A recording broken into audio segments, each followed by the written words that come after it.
A gay activist is attacked in front of Moscow's State Duma earlier this year.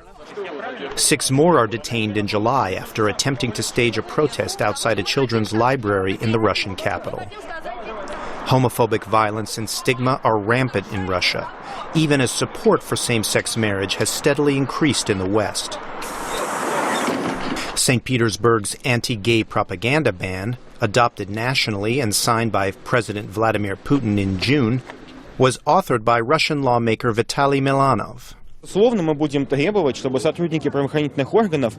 Without a doubt, we will demand that law enforcement employees defend us, defend our children who came here with us, and stop propaganda of sodomy and pedophilia of children. The law is supposed to protect minors by banning public discussion of non-traditional sexual relationships.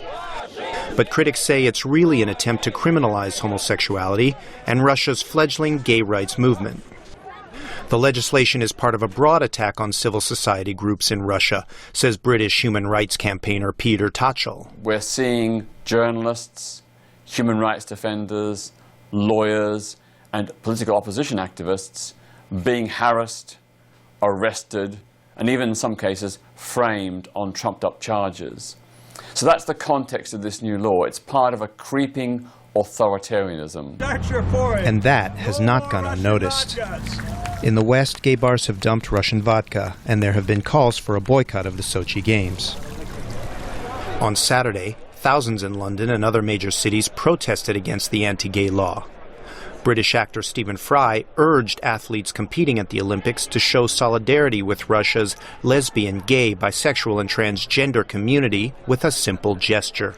They just need to show some form of solidarity at the Games, because the Games will happen. And they can't chop your arms off before you get into the Olympic Village, so just do that.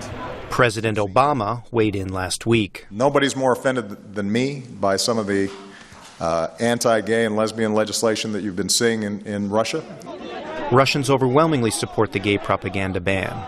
Peter Tatchell says the country's social conservatism plays into Mr. Putin's hands. In Russia, the Putin far-right regime, in alliance with the Russian Orthodox Church, is turning the issue of homosexuality into a litmus test of Russian identity and culture. It's a very, very good diversionary tactic, and I think Putin and his party are deliberately exploiting it in order to win political advantage and to deflect criticism from their own failures.